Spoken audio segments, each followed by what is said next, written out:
Hello, and welcome to another one of Ethan's engineering videos. Today we're going to be discussing fluid barrel pressure, which is my way of saying the horizontal pressure force of a fluid in a closed container with an unknown volume, or more specifically for the way our geometry is going to be working out and the numbers we actually care about, an unknown height of fluid.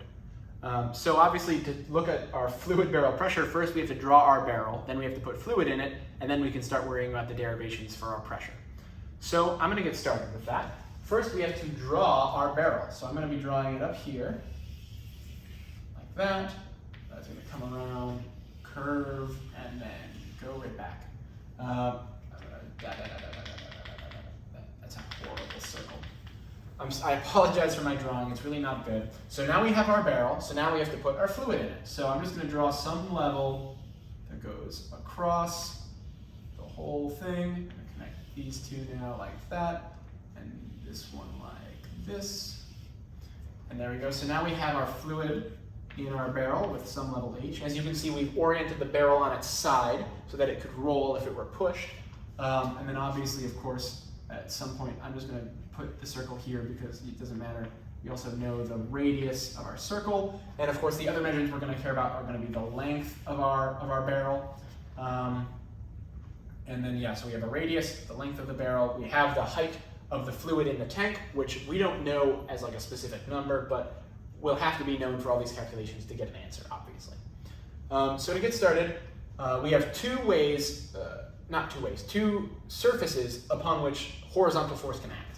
We have one coming out of this barrel, the side, like the round, like the bottom of the can, or the bottom of the barrel, I guess.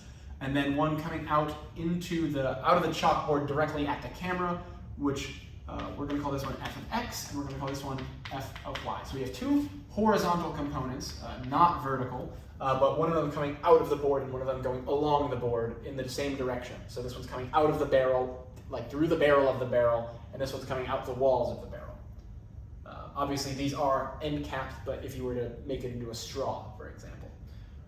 So the first one we're going to look at is f of x. That's why we've named it that way, because we're going to look at it first. So what we're going to think about is how the surface actually looks in reality. So if you think about it, if you were to curve your hand out and rotate it, that's the surface we're talking about. It's the surface of a cylinder.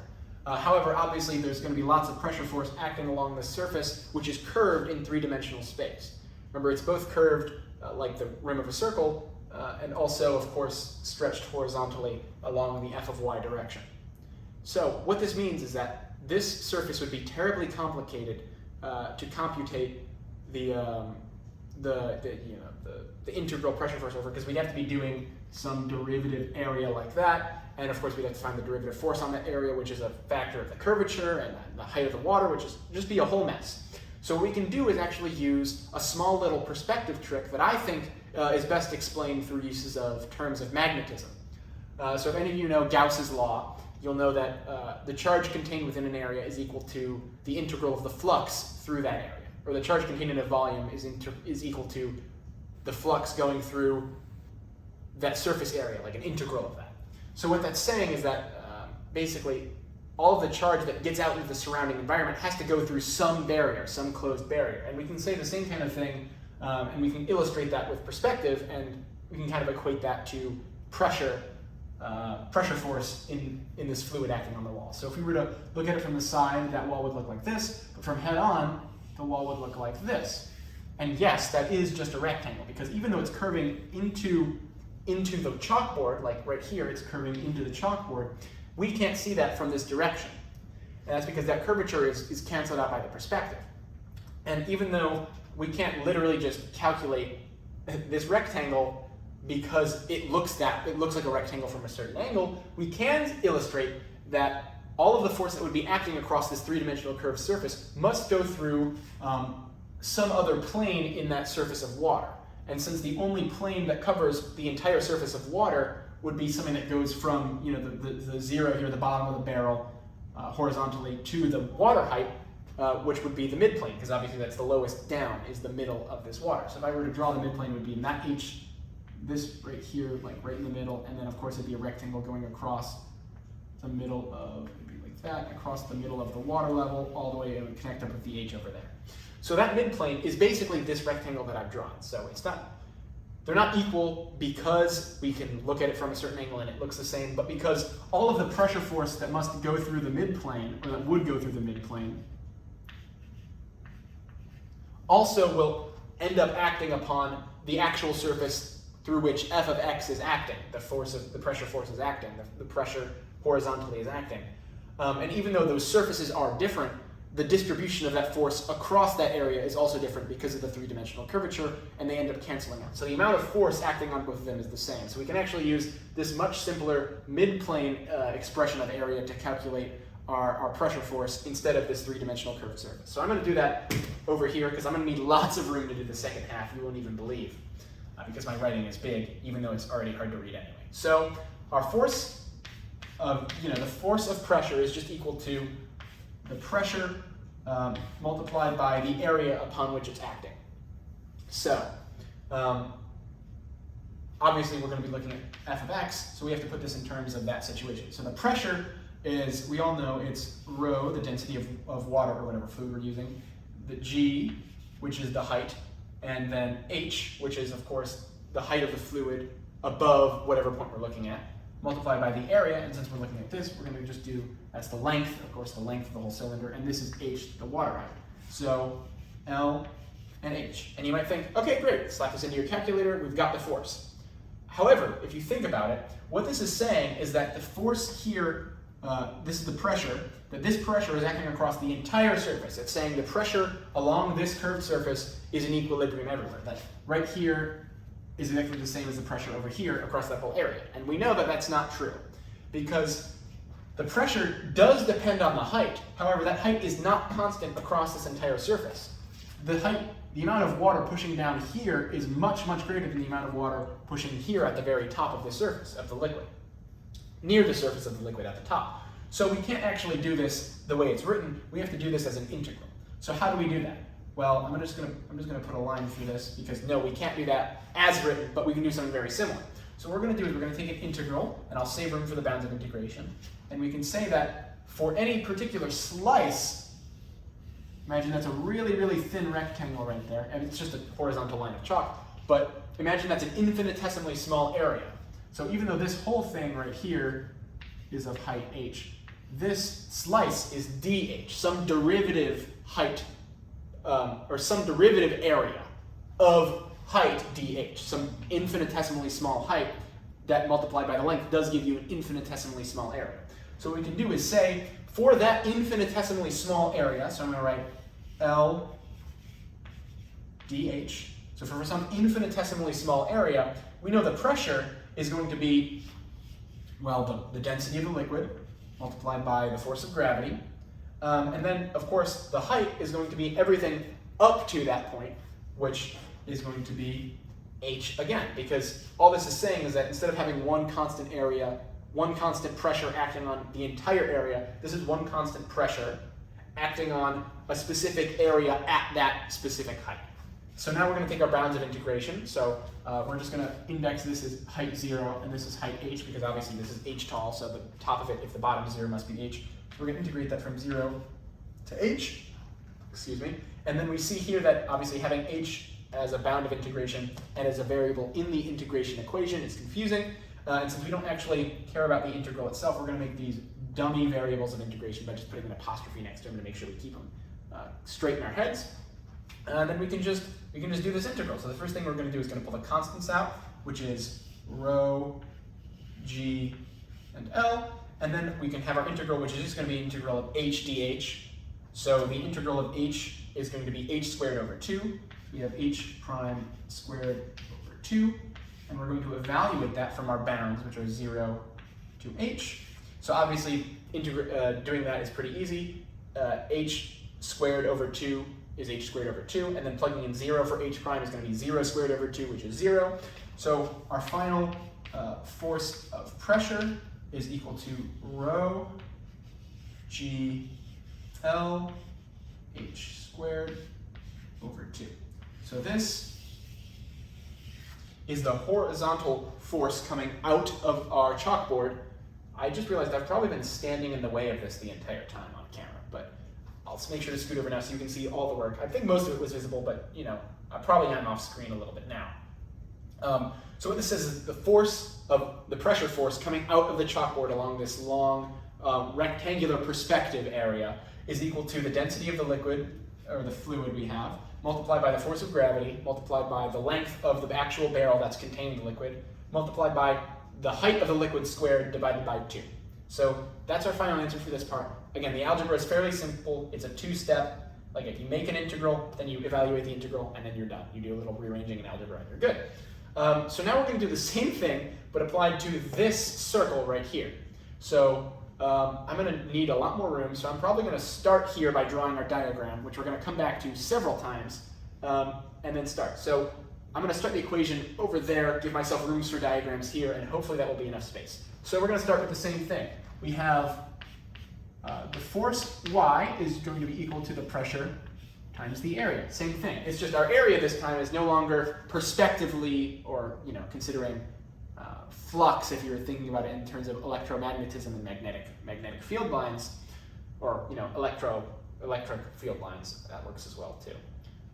It's no longer that shape, and we can't do that because the midpoint of essentially, because what is essentially like the bottom half of the smiley face, that's the shape of the water all the way across. Like it's exactly the same. So that won't actually. I have an eraser here. I don't know why I just used my hand because now there's chalk on my hands. That won't change anything using the midpoint. It's exactly the same shape. So what I'm going to draw is a really big circle, so we have lots of room. That's actually probably the best circle I've ever drawn. We're going to put a dot in the center for our radius. So and we're going to put our height up here. So this is the height of our. Obviously, it's going to go to the bottom here, so I should probably do that. So this is the height of our fluid, and this is going to be obviously our radius. And there we go. So this is our situation as we have it right now. I'm going to fill in a bunch of other geometric details as we come across needing them. But yeah. So what we're going to do first is we're first going to imagine that we're going to divide this entire cylinder in half. Right? The cylinder is symmetrical, so we can work with only half of the area and then just multiply it by 2, and it will work. So I'm just going to note that in our head that we're only going to worry about like this half. We're not going to ignore this. We're just going to say it's this times 2. So we're going to double this side. So we're not even going to worry about this side, which will leave me room for like writing down variables and doing extra geometric math. But just keep in mind that we are going to be ignoring this half and we're going to be focusing on this half because we can just double it at the end. So, what's the pressure and what's the area? Well, the area is going to be this thing, and the pressure is going to be the weight of all of the water above whatever height level we're looking at. So again, we can't do the whole thing because the pressure changes with respect to height as we go up and down vertically. There's going to be more pressure at the bottom than there's at the top. So again, we can't just figure out what the area of the circle is and then multiply it by PGH. That won't work, or rho GH. So we have to do an integral again. So I'm going to draw our integral first, leave some space for the bounds, and we're going to say, well, I mean, we can do the bounds right away because we're going to have to change them in a bit anyway. But again, the bounds are going to be from, this is going to be 0 down here, and then again, this is going to be h. So we're going to have from height 0 to height h, and then we have to figure out what our density is and what our area is. So just as before, whatever density at some certain subsection, so I'm going to draw right here. So this is our dH. So for some infinitesimally thin dH height, we're going to be, the pressure here is constant because pressure is constant with respect to horizontal height. Or with vertical height, we can move horizontally and we're going to say the pressure is the same because again, it's just the weight of the pressure above, the water above it. So at some position, some horizontal level here, our density is, our pressure force is going to be equal to rho g h prime, once again, because again, we're using a dummy variable. This could be any height between this range. So for some h prime right here, so I'll just do h prime is there for this dh. So it's exactly what we did before, but the area is going to be a bit more complicated. So the area, actually it's pretty simple, it's the same thing. So it's going to be the infinitesimally small height dh multiplied by this segment right here. Because again, I said we're going to be talking about this. We're going to put a 2 out front so that we can just have the area and talk about just from the radius over. So, what is this segment right here? I'm going to call it R segment for now. So it's going to be R segment times d h prime. So that's our area, is some R segment, whatever this length is here, times height. So, okay, should be pretty easy, right? This is exactly the same as what we did over here. We just have to figure out what R segment is in terms of height. That should be really easy. Unfortunately, if you look at this diagram, you'll realize that while R segment does vary as you go up and down, it can't really be modeled in a way directly as a member of H that is super simple. So what we're going to have to do is figure out how to commute between R segment and H in a way that actually makes sense. So how do we do that? Well, basically we're going to have to figure out what our segment is in terms of the radius and in terms of height, and we're going to actually have to use trigonometric functions to do this. So our segment, if we were to draw some point here to connect where our segment intersects with the circumference of the circle and connect it to the center of the circle, you'll notice that we've just made a right triangle. And you might think, okay, that right triangle doesn't really help us very much because we don't know the lengths of any of the sides and we're looking for our segment. But that's not true. What we do know is we do know that this horizontal is actually also R. And so for some theta here, right, we see that our segment is just the relationship between these two, sides of a right triangle and the angle, which we know is trig. Which we know is trig. I don't know why I was trying to say the full word when I was going to pronounce it wrong anyway. So we know that our segment is going to be, related to this hypotenuse of this triangle by theta, and obviously I'm just going to draw the triangle really big down here because I want extra room. So I'm just going to do, I guess, if I were to rotate it and mirror it, I don't really care, it doesn't matter. If I were just to rotate it 90 degrees, it'd be really tall like that. So I have theta, here's my right angle, and then here's our segment, and here's R. So we know that R segment is going to be equal to R multiplied by, well, this is going to be the R sine of theta, I believe. So we know R segment is actually equal to R sine theta. However, that's not really going to be enough because, okay, now we've got it in terms of R, which is a constant. We know what the radius is. But we don't know what sine theta is because we haven't actually, we're integrating in terms of 0 to h instead of terms of theta. So we'll have to change that if we want to do integrations as a form of the segment. However, I'm looking at this and I'm realizing that I think I'm doing the wrong.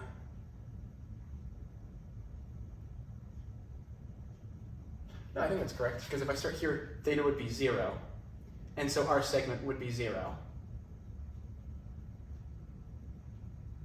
Right? Yeah, because the sine of 0 is 0. And then as I go here, oh, that's what I'm doing differently. Okay. So we're gonna slightly change this. I realize that the math I just did is completely valid. Basically what I did was I said this was equal to 0 degrees. Like I said, this was my 0, which I don't want to do.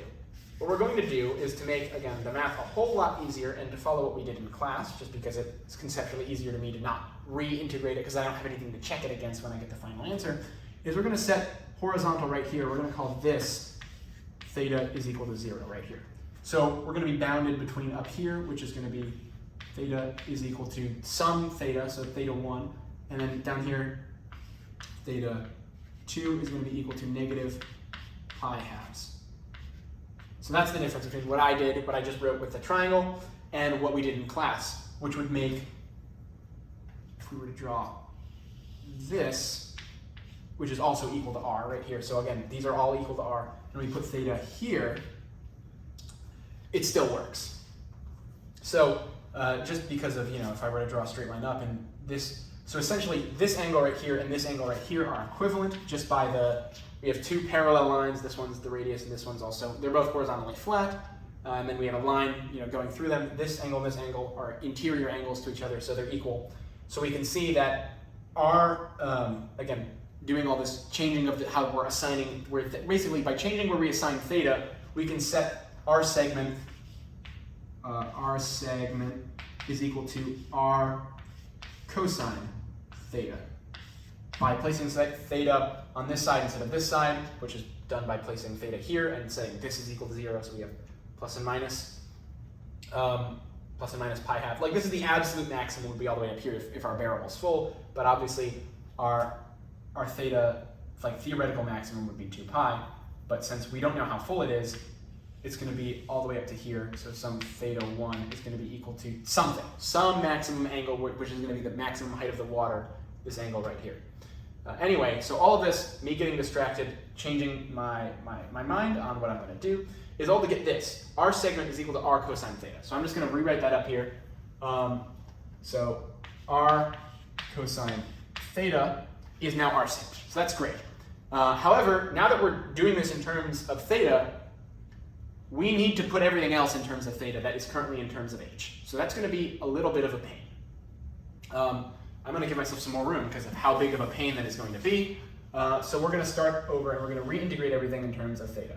So what I'm going to do is I'm first going to pull p and g out, rho. I keep thinking it's rho, so it looks like a p, but rho and g are constants, so I'm going to pull those out with a 2 just to get them out of the way. Rho 2, rho g. So now we have basically h prime, or not prime, h asterisk times r segment times dh, which we want to convert. I'm just going to put a little line on here. This we need to convert in terms of theta. So the first thing we're going to do is we're going to have to figure out what h actually is in terms of theta. So again, for this particular we figure out what h is. So we have this thing is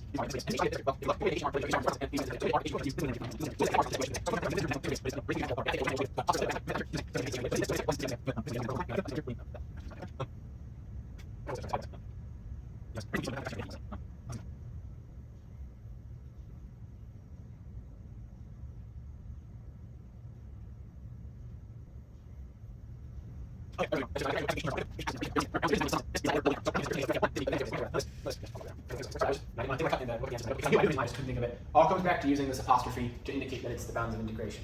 So we also have to define h apostrophe in terms of this. So h apostrophe. Well, h apostrophe is this right here, right? It's whatever height this is at. So this is h apostrophe. So h apostrophe is indicated by that, but as a actual magnitude, this is h theta, or h apostrophe. So h apostrophe, if this whole thing right here, if obviously this whole thing is r, h prime is equal to the difference between r, the difference between r and h prime is this segment right here. And this segment is exactly the same, is proportionally related to theta, is the difference between those two. So h prime is equal to r, this, getting to basically the midpoint of the circle, and then adding sine of theta. Because remember, right now, if we're down here, we're at a negative angle, which means sine is going to be negative. At zero, the difference between r and h would be nothing, because obviously we're at r. So sine of 0 is 0.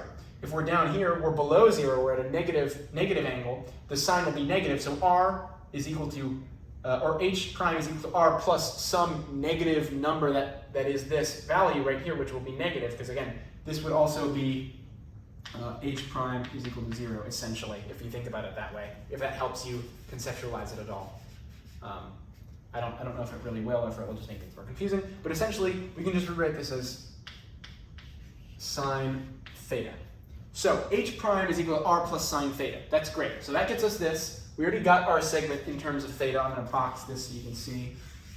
So we now have h prime in terms of r sine theta. So what's next? Well, all we have left is dh. So we have to get the derivative area, or the derivative height, because this is the length of that derivative area. We have to get the derivative height in terms of some derivative, variation in angle theta. So if we were to move this angle slightly farther, how would that change what the derivative height is?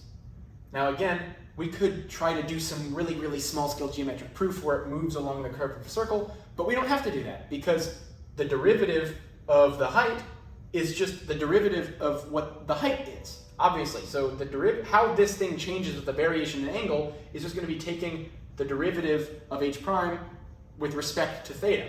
So dh prime is going to be equal to, well, how does r change with respect to theta? Well, r is a constant, so that's just going to be 0. And then how does sine theta change with respect to theta?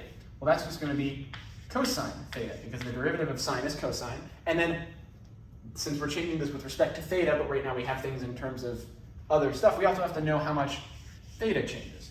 So d theta, because as multiplied by that change in theta, we have to factor that in, because right now it's just in terms, like it's just h. So we need to make sure we know that it's changing, h is changing like according to cosine theta, but theta is changing according to however theta changes. So this is going to be the final piece of our puzzle. So now all we have to do is plug these in, make sure we get our bounds of integration correctly, and then we should be good. So I'm going to just row these in here. So h prime is equal to r plus sine theta. Our segment is equal to r times cosine theta. And then dh is just equal to cosine d theta. Cosine theta d theta. So now all we have to do is mash this together, figure everything out, and then just take it according to our bounds of integration. So what are our bounds of integration? Well, as we were saying before, at a height of 0 and h, we have to figure out what theta is. So at a height of 0 would be down here, would be an angle of negative pi halves, because we agreed that this would be our angle is equal to 0. So at a height of 0, our angle is negative pi halves, so I'll do negative pi halves. And then when our height is at its maximum, our angle would be deviated so much above it, which is where we come to this. So this angle right here is going to represent this triangle, right? So we have r, this is r, so we have the radii and the radii, and then we have some unknown height here. And this is our theta 1, theta 1. So I'm going to draw this this thing kind of big. Well, actually, I don't really have to. So we know that our theta is going to be equal to the ratio between, let me think of the word, right here, and then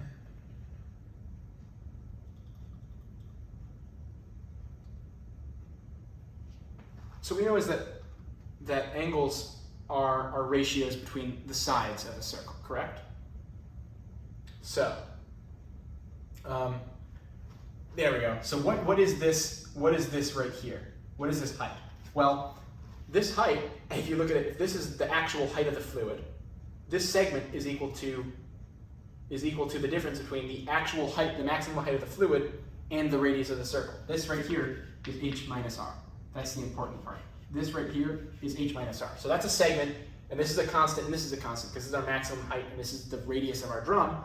So we know the length of this segment, and then we know that right here, we know the hypotenuse of this triangle is the radius, so we can just write theta 1, our upper bound,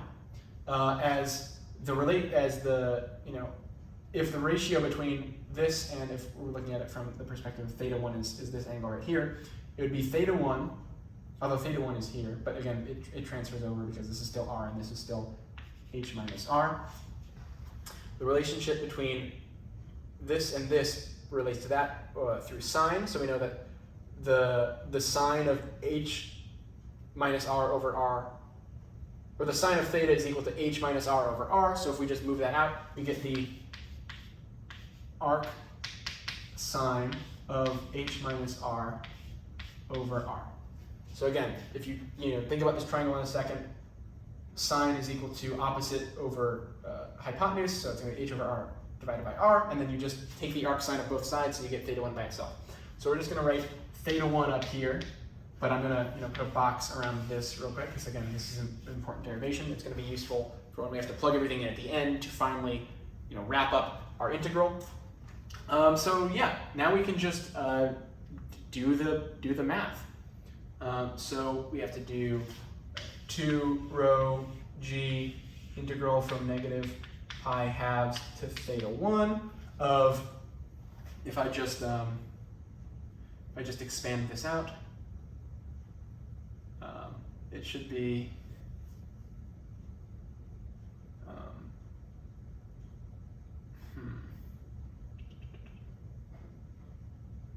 did I get this correct? R plus sine theta cosine. Yeah, okay. Hold on, did I get R? Oh no, nope, I caught myself. Something didn't look right. R segment is R times cosine theta. I almost missed that. R segment is equal to, no, I got R times cosine theta. I feel like there's something missing. DH is equal to, yep, I did. So H prime is equal to R times sine theta. So there should be an R in here. That's what I missed. And then when I take the derivative of that, since it's a constant, that will still carry through, and it will give us 0 plus R cosine theta d theta.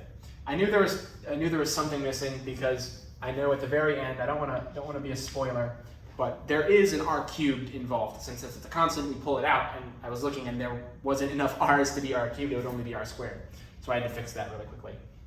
But we're just going to distribute this out. So we're going to get, this is just R squared cosine squared, so I'm just going to write right below it R squared cosine squared theta d theta. So we're just going to distribute this into that. So R times this is just going to be R cubed cosine squared theta, and then R sine theta times this is going to be R cubed theta cosine squared theta sine theta. So we can pull R cubed out as well. So I'm going to put R cubed, and we're getting rid of that. So if we just ignore the R's here, we're going to have R cubed cosine squared theta. So we have cosine squared theta, that's this term times this, and then this term times this with the R cubed gone is going to be plus sine theta cosine squared theta d theta.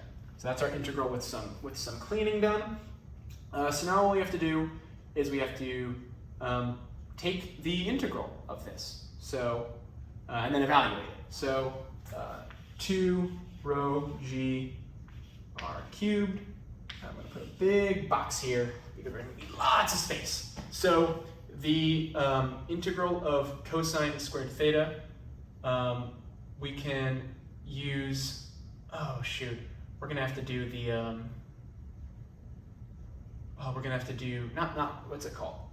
U substitution, aren't we? Oh shoot, okay, I really don't want to do that. I guess what we can do is I can just say, put a plus here and separate that out into, I'll just leave the plus there. Okay, so this is going to take longer than I thought because we're going to have to do integration by parts for this twice, which is going to be a pain in the tush.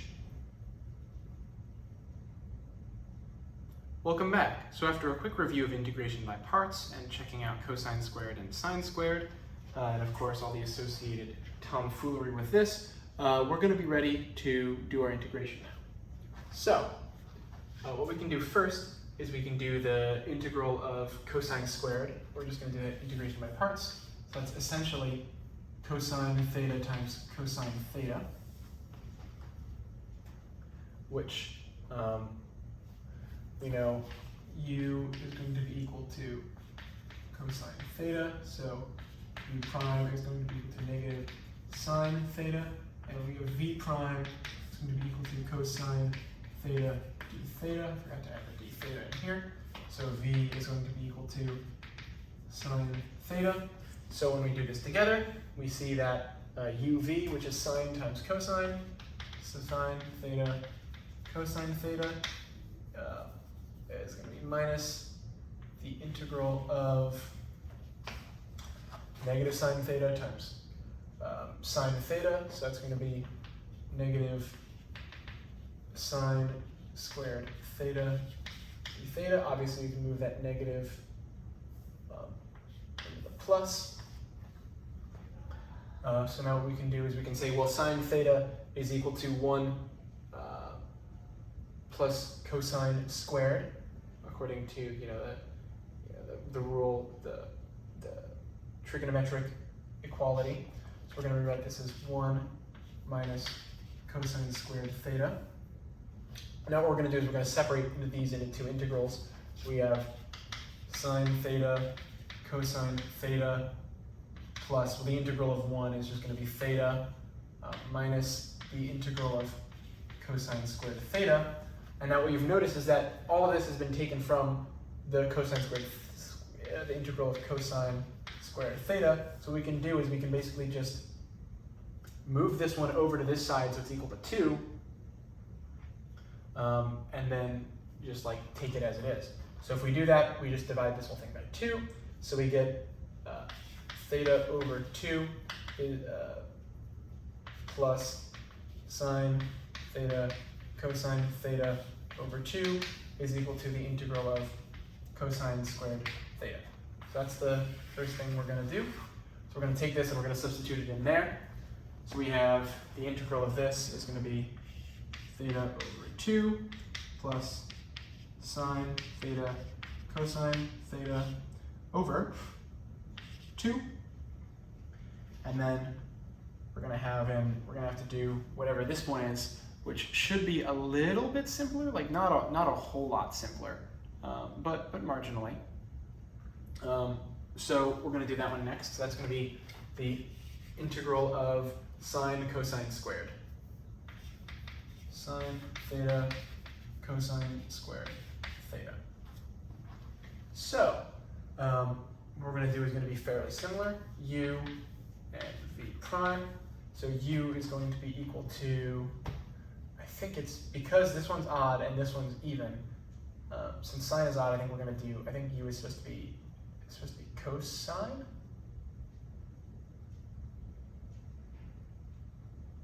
Am I thinking of u substitution? I'm thinking of u substitution. So we're going to do u substitution. So u is going to be equal to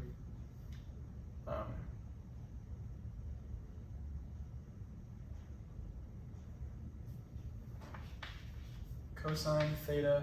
So du is going to be equal to negative sine theta d theta. Actually, no, this works out super easy. Okay, so this is easy. So we substitute u in, so we have negative integral of du, because we get rid of this, and we put negative inside, negative outside to make this negative, and then that's obviously supposed to be a d theta at the end, so that works together to give us du, and then this one's just going to be u squared. So u squared. So integral of u squared is u cubed over 3, so we have negative u cubed over 3. And then since, again, u is equal to cosine, we just slap that back in. So we have negative cosine that cubed over 3. So that's going to be our other substitution, is going to be negative cosine cubed of theta divided by 3. So we're going to have minus cosine cubed theta over 3. And that whole box is going to be evaluated from, I almost said 0. It's not 0. It's from negative pi halves to theta 1. So now our question is, well, we know what theta 1 is. It's an arc sine, and we know what this is. So now we just have to plug them all in and evaluate them, which is still a little bit of a pain, but we're going to do it quite quickly. So I'm going to probably move over here to where I have more space, just to make sure I can keep continuity. So first we're going to do all of our theta 1s, because this whole thing's going to be, this string is going to be positive, and then of course everything's going to be, so it's going to be negative, negative, and this will be positive when we do negative pi halves. So bear with me, please. So first thing we're going to do is, that. So theta 1 over 2. So theta 1 we know is the arc sine of h minus r over r. So we're just going to write that over here. We're going to have arc sine of h minus r over r all over 2. Next thing is going to be sine theta cosine theta. So the sine of the arc sine is just going to be the opposite. So I'm actually just going to pull the 1/2 out of this thing just to make it easier. So 1/2, I'll rewrite this as arc sine h minus r over r, and then this thing is just going to be, the cosine of that is going to be the cosine of an arc sine, so that's going to be a little complicated. So let's just jot that down over here. I saved myself some room, thankfully. So the cosine of an arc sine. So think back to that triangle I drew right over here. So what is the cosine of this angle? Well, if arc sine is, if we look at this, here's our cosine. So the cosine of this angle is going to be, it should be whatever this segment is over r. And so since we don't actually know what this subsegment of the r segment is, that's not very helpful. So we'll probably just have to use some trigonometric manipulation, which kind of sucks, but it is what it is, I guess. So yeah, it's not exactly the clearest thing in the world or very clean, but we can use, we can do this. So we know that, I messed this up. So, yeah, that's correct. So sine of theta, as we said, was going to be h minus r over r. So we also have h minus r over r. So it has to be a plus, not multiplied. Plus h minus r over r, and that's going to be multiplied by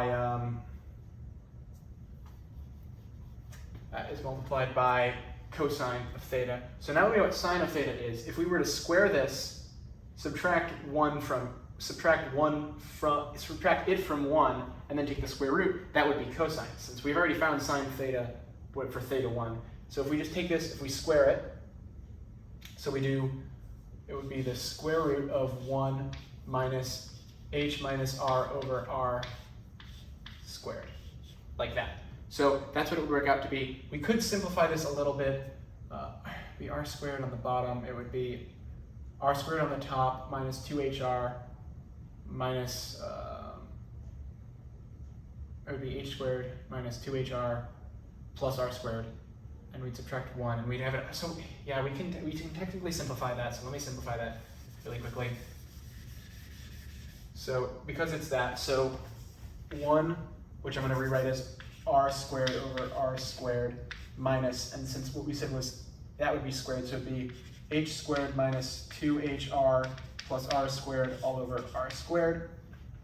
So this is a 1, so this would cancel and this would cancel. So we'd have, I mean, this bottom wouldn't cancel, but it would get rid of, that would cancel with that. So we'd have h squared minus 2hr over r squared would be the cosine of theta 1. So I'm going to quickly write that up here. I mean, this would all still be in the radical still. So I should put a radical container. Okay, so that's going to be radical h squared minus 2hr over r squared. So that's our cosine. So all of this is multiplied by 1/2. I should probably parentheses that. And then minus cosine cubed theta over 3. So that's going to be, all of this minus 1/3, and then it's kind of a disaster.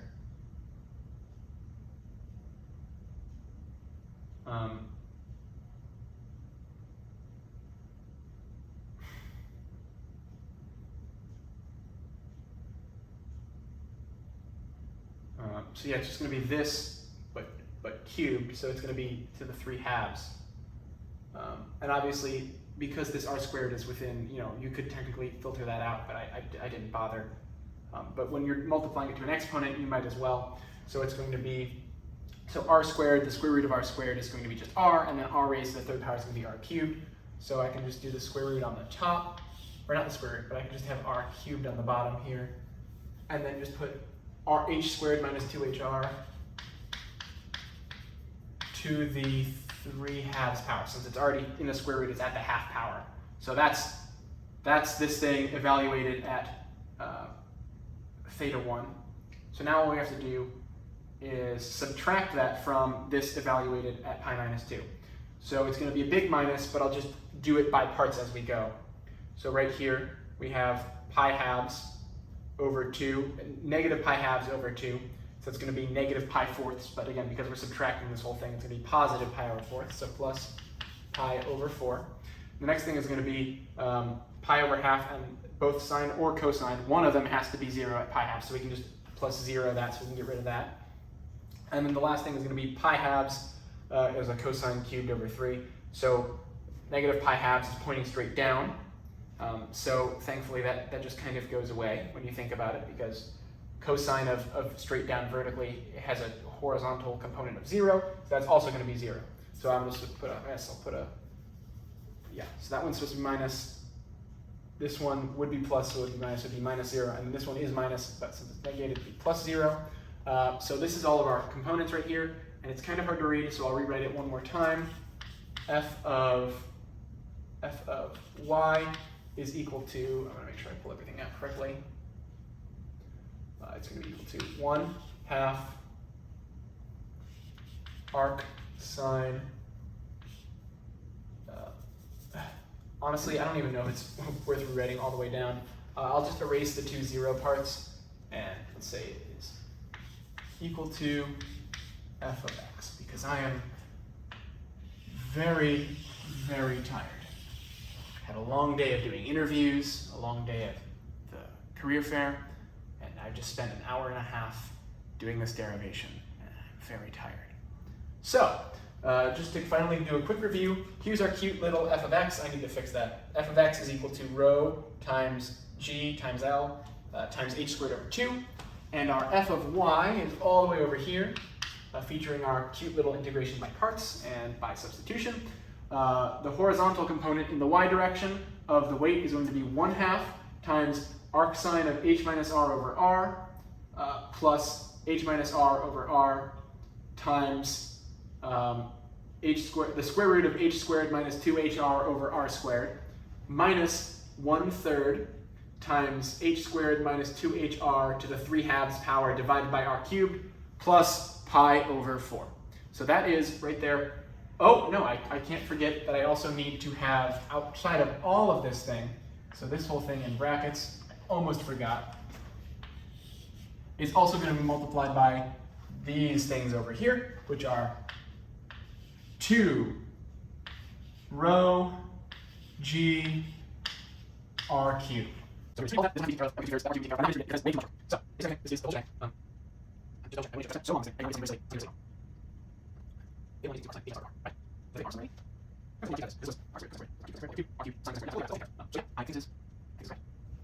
I hope it's correct. I'm gonna have to double check after because I really am genuinely exhausted. So thank you for tuning in. Thank you for watching me do this derivation, and I wish you a good evening.